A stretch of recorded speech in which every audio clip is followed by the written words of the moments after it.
Eastern Nagaland bodies at Chumukadima on Saturday. Meeting holds significance as apex bodies from the region also decided not to participate in upcoming Hornbill festival. After Dimapur, Kohima District Congress Committee under the aegis of NPCC to organize Bharat Jodo Yatra on November 29 in Kohima.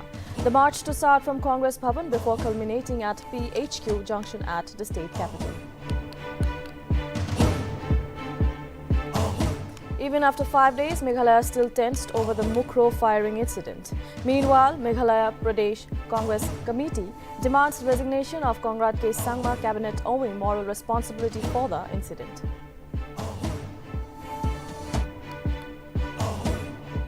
On the 14th anniversary of 26/11 Mumbai attack, nation remembers brave hearts who lost their lives to terrorist gunfire in India's financial capital.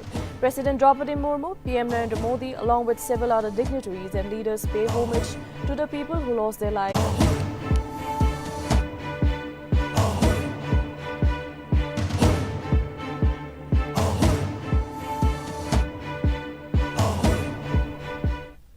Welcome to Nagaland TV. You're watching English Prime Time. I am Yashira and now the news in detail. Amid the Frontier Nagaland statehood demand, Chief Minister Nepurio is currently meeting major Eastern Nagaland bodies at Chumukadima. The meeting is underway at Rondedundron Hall of Police Complex. The meeting is taking place inside closed door and even media persons are not being allowed inside the venue. The meeting that started around 5 p.m. this evening holds significance as apex bodies from the region have also decided not to participate in the upcoming Hornbill festival until the demands are fulfilled. It may be worth mentioning that Rio on Thursday called upon the Eastern Nagaland People's Organization, Eastern Nagaland Women Organization, Eastern Nagaland Students Federation and all the Eastern Nagaland tribal Hohos for a meeting representatives from 7 other organizations of the Eastern region apart from ENPO, ENVO, ENSF who have been invited. Ri R.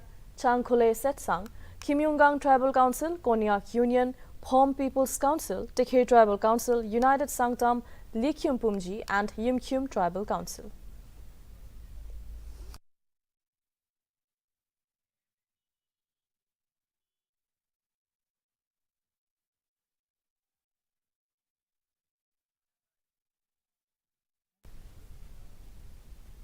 The Kohima District Congress Committee under the aegis of Nagaland Pradesh Congress Committee is all set to organize Bharat Jodo Yatra on November 29 in Kohima. The march will start from 9 a.m. at Congress Bhavan Kohima and will culminate at PHQ Junction. Furthermore, as part of the Unite India March, the motor rally will reach up to Naga Heritage Village in Kisama. Therefore, the committee has urged everyone who share the same viewpoint to show up and participate in the rally.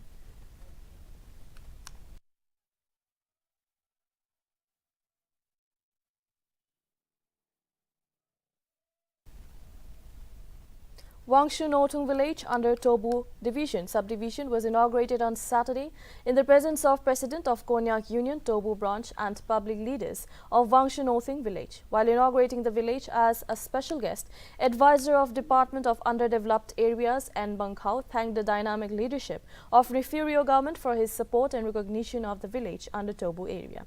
He further assured the people of the village for his cooperation to bring the necessary development in the days to come. Meanwhile, the village in general thanked the UDA government for understanding their needs to bring the most desired changes. Notably, the dedication of the monolith was led by pastor of Wangshu village, Reverend M. Nokzang.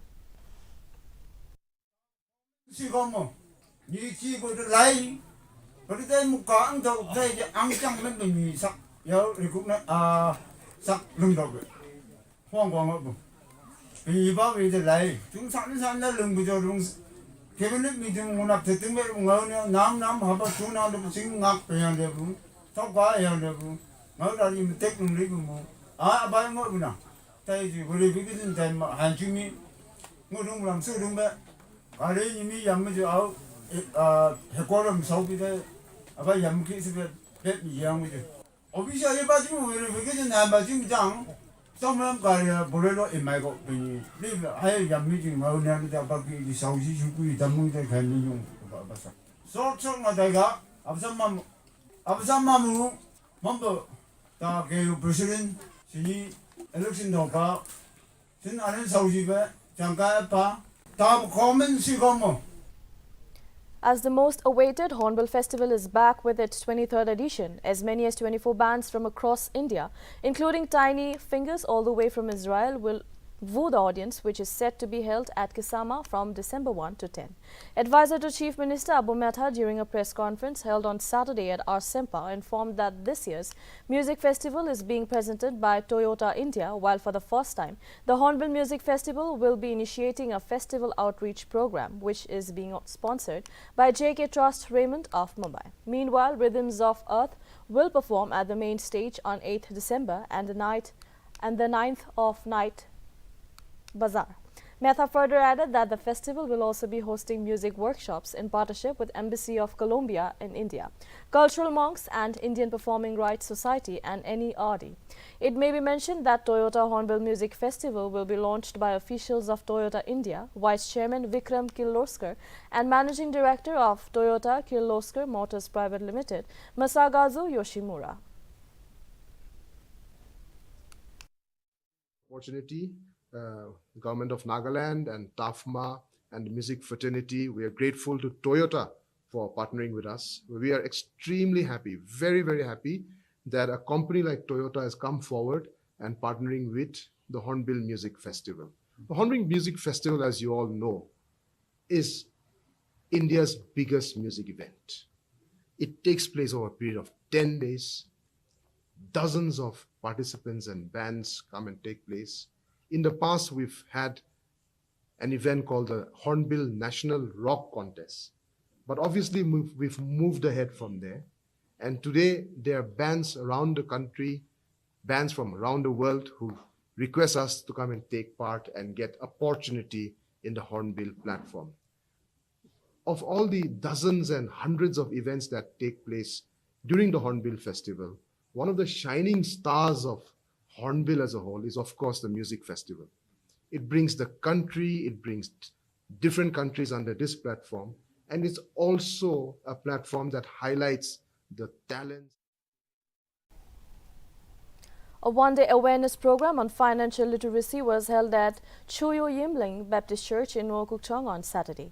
Notably, the awareness program on financial literacy was organized by FISL RBO Mokokchung in collaboration with the Divisional Forest Office Mokokchung, KVK Mokokchung, supported under FIF managed by NABARD and the Choyo Yimlang Baptist Church Mission. It may be noted that the program was attended by the farming community and important stakeholders from Choyo Yimlang and SHGs from nearby villages including Changtongya, Yungsim Misim and Salulelam villages.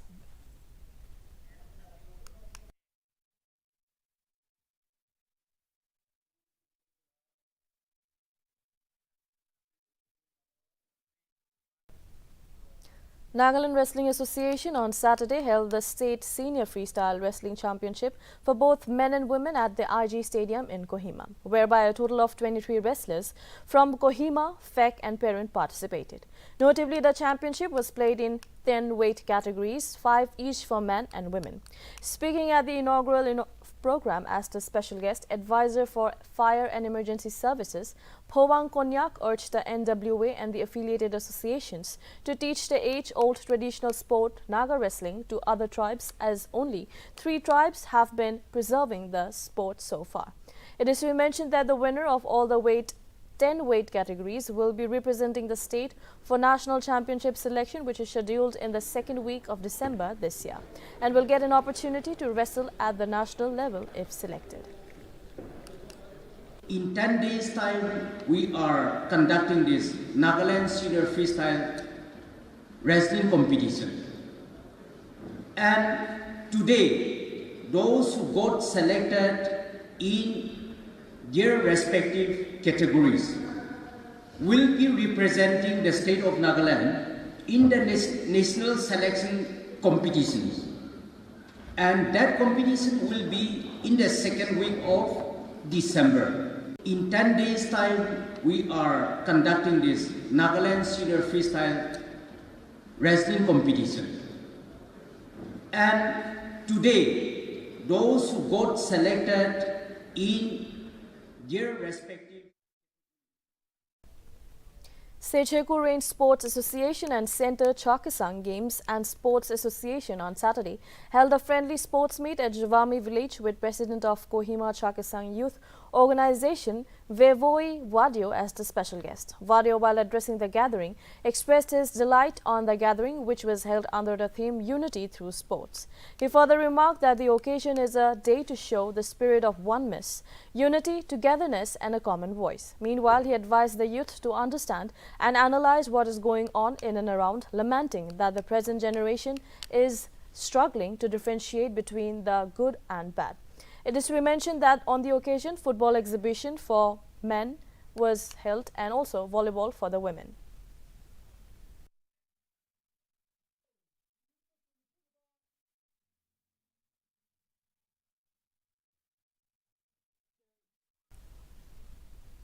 Following the splendid performance by two Naga youths at the Matrix Fight Night held in Dubai on 18 November, the Combat Academy on Saturday held a press conference. In the conference, performance of athletes Avizo Lana Mai and Arsenba Ozukum were briefed.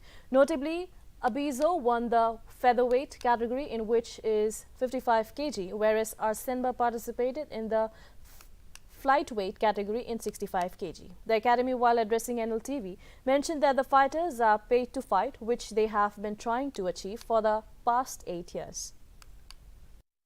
Arsenba, when they compete, they're competing as professional athletes. They get paid. They get paid to fight. Their travel is taken care of. Their stay is taken care of. Registration for tournaments are free. To wherever possible, the gym helps in travel, etc. also. No, so professional combat, a professional athlete, that is Avizo and Arsen, they are paid. The company Matrix Fight Night pays for them, pays for their travel, pays for their stay. Also, it's called fight purse. They are paid to fight, so they get paid to compete. And on that note, also very fortunately, they provide insurance for the fighter. So Arsenba's treatment was completely insured, and then insurance handled the surgery. Which is National Green Tribunal on Saturday levied environmental compensation of Rs 200 crores on Nagaland for allegedly not managing the solid and liquid waste management, causing harm to the environment. Notably, a bench of Justice Adarsh Kumar Goel, while passing the order on November 24, said that the compensation was levied for its failure in scientifically managing the liquid and solid waste in violation of the mandate of law, particularly judgments of the Supreme Court and the Tribunal. The bench also said that the amount can be kept in a ring-fenced account, which can be operated as per directions of the Chief Secretary only for waste management in the state. The bench further stated that compensation money can be utilized for setting up solid waste processing facilities, remediation of legacy waste and setting up of sewage treatment plants and FSSTPS, so there remains no gap.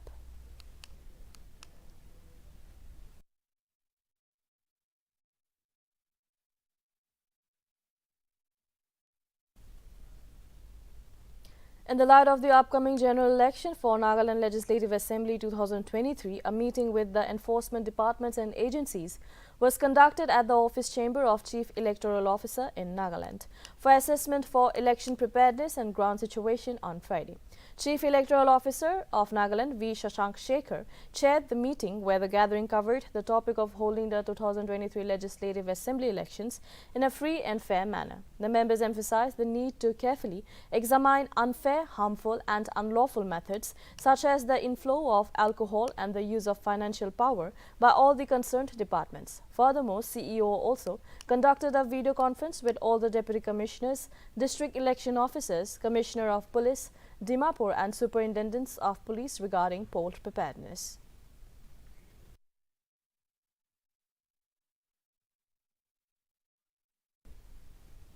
The Divisional Management Unit and Forest Department Perin, along with Care Center for Environment and Rural Poor, organized a two-day event to promote the income generation activities of self-help groups under NFPM at Perin on November 24 and 25.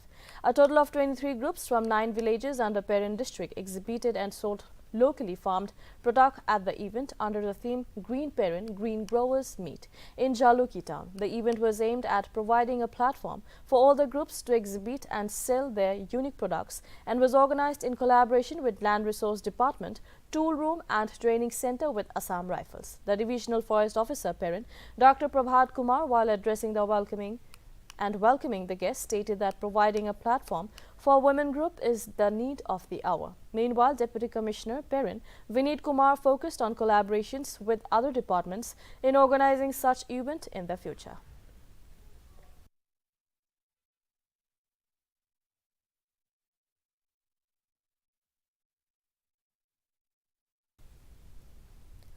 Meghalaya is still boiling over the Mukro firing incident that left 6 people, including 1 forest guard, dead on November 22.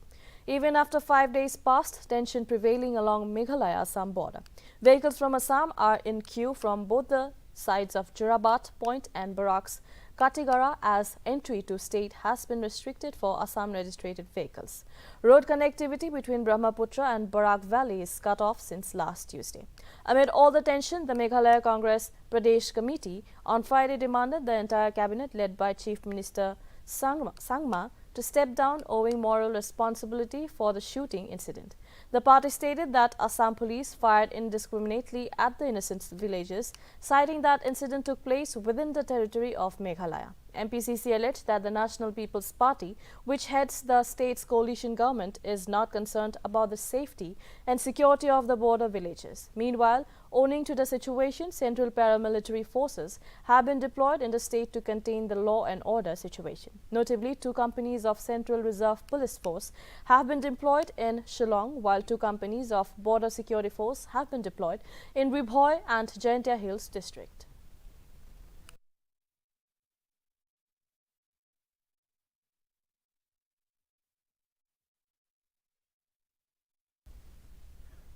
The war against illegal drug trafficking continues as Assam police on Saturday morning seized 4,200 Yaba tablets during a raid in Assam's Hailakandi district. Along with the contraband drugs, a drug peddler named Altaf Hussain Chaudhary was also arrested. Meanwhile, in another seizure, 7,800 Yaba tablets worth rupees 16 lakhs were recovered by Assam police from Assam's Karimganj district, where a person named Abdul Hai was also arrested.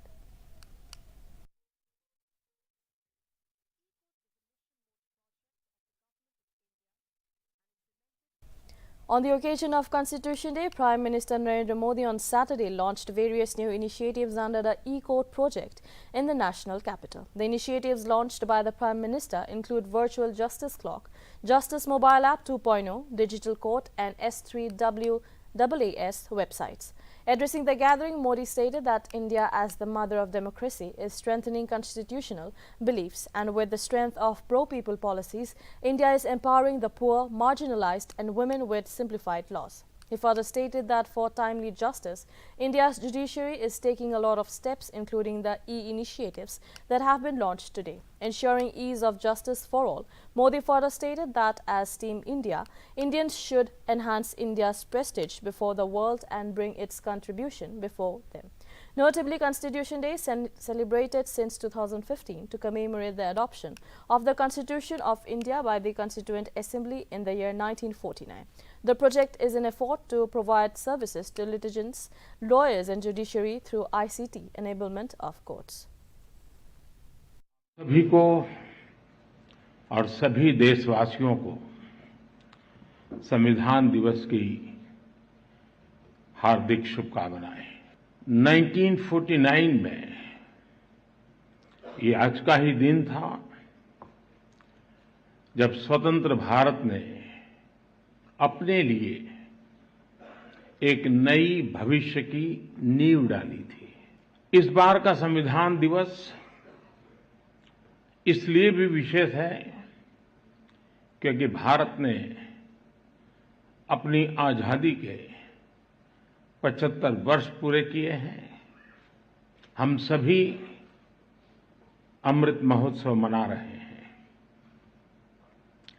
मैं आधुनिक भारत का सपना देखने वाले बाबा साहब आंबेडकर समेत various promises based on national and local interest for the upcoming Gujarat Assembly elections, the Bharatiya Janata Party released the party's manifesto on Saturday.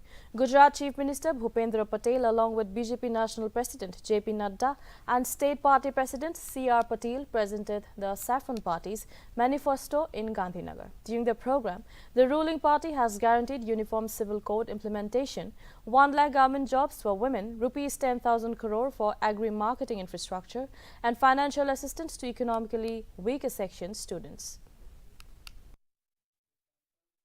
Emotion पर आप सब लोगों के दर्शन करने का भी सौभाग्य मिला है और आज 26 नवंबर है जो हम संविधान दिवस के रूप में मनाते हैं। सरदार पटेल जी ने, वल्लभ भाई पटेल जी ने सैकड़ों राजे रजवाड़ों को जोड़कर के भारत एक महान देश बनाया। उनका संबंध भी गुजरात की धरती से रहा है और जो अमृत काल में नया भारत का संकल्प लेकर विकासवाद की राजनीति, परिवारवाद को धक्का दिखाते हुए राष्ट्रवाद और विकासवाद को आगे बढ़ाने की दिशा गुजरात में भी और देश में भी है, तो वो हमारे सम्मानीय प्रधानमंत्री नरेंद्र मोदी जी भी है। Marking the 14th anniversary of the 26/11 Mumbai attack, President Draupadi Murmu, PM Modi, along with several other dignitaries and leaders, paid homage to the people who lost their lives to terrorism in the year 2008. Defence Minister Rajnath Singh also paid tributes to people who lost their lives, while Information and Broadcasting Minister Anurag Singh Thakur also paid tributes to citizens and brave security personnel who lost their lives in the attack. It is to be mentioned that at least 174 people, including 20 security force personnel and 26 foreign nationals, were killed and more than 300 people injured in the 26/11 Mumbai terror attacks. Notably, 10 Lashkar-e-Toiba terrorists came to Mumbai via sea road from Pakistan and carried out a series of coordinated shooting and bombing attacks across the city on 26, 2011.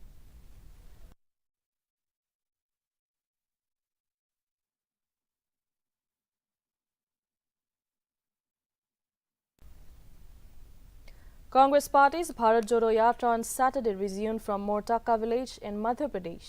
Notably, party's General Secretary Priyanka Gandhi Vadra, along with her husband Robert Vadra, are also participating in the yatra with party MP Rahul Gandhi and others.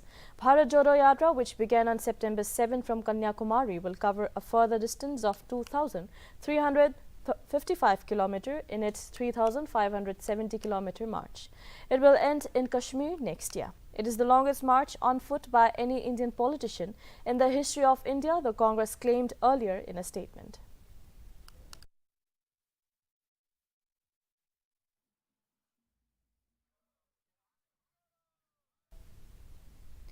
Security forces on Saturday morning gunned down 4 Maoists during an encounter in the forest area of Chhattisgarh Bizarpur district. The Superintendent of Police, Bizarpur, Anjanaya Varshne, stated that 4 Naxals, including 2 men and 2 women, who were killed after an encounter with the Central Reserve Police Force, District Reserve Guard and a Special Task Force.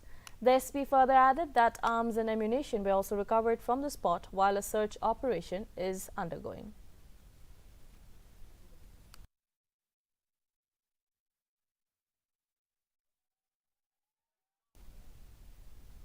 Another milestone has been achieved by Indian Space Research Organisation on Saturday as they launched the Earth Observation Satellite OceanSat along with 8 other customer satellites on PSLV C-54 rocket from the spaceport of Sriharikota in Andhra Pradesh.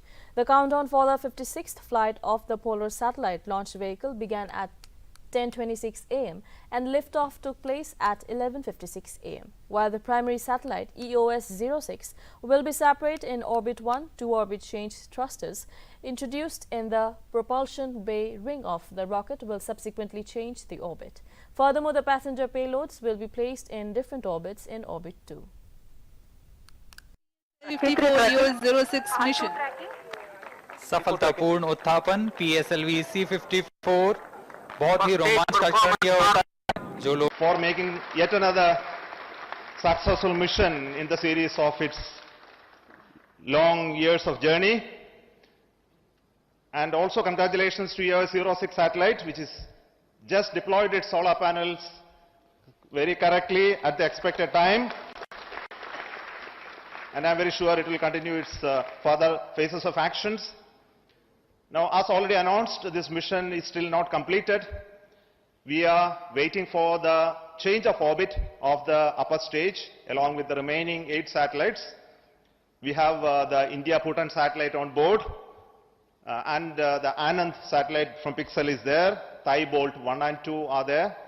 And also we have Astrocast 4 satellites on board of PS4 stage currently. So it will go around the Earth. Now the upper stage has small engines. These engines will fire to bring the orbit from the current altitude to a lower altitude of 511 kilometers circular. That again will be a sun-synchronous polar orbit. The government is all set to hold an all-party meeting in Delhi on December 5 to inform leaders about India's preparations for the G20 meetings that the centre plans to host in the year 2023. Notably, Parliamentary Affairs Minister Prahlad Joshi has invited the leaders of over 40 parties to the conference, which would also include Prime Minister Narendra Modi. Meanwhile, External Affairs Minister S. Jaishankar is also likely to attend the meeting at the Rashtrapati Bhavan. It is to be noted that India will officially assume the G20 presidency from December 1.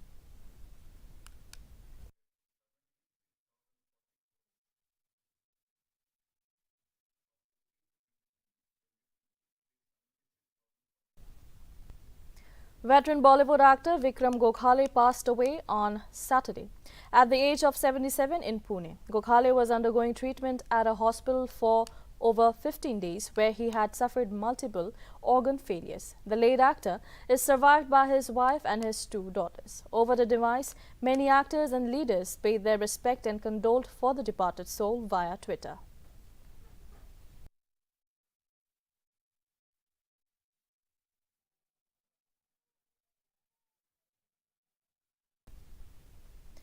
The death toll from the 5.6 magnitude earthquake that hit Indonesia's West Java province rose to 310, while a total of 24 people still remain missing.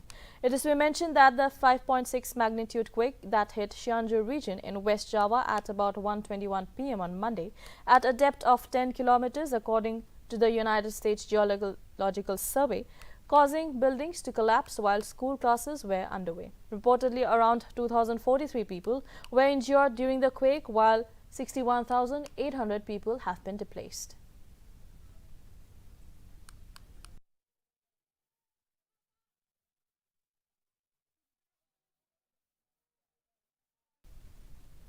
A massive fire broke out in China, where at least 10 people were killed and 9 were injured on Thursday.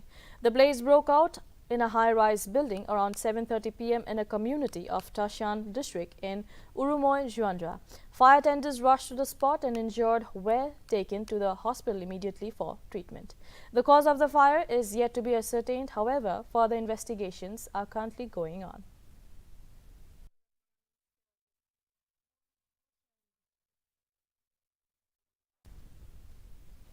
That is all for now. Keep watching Nagaland TV for more news and updates.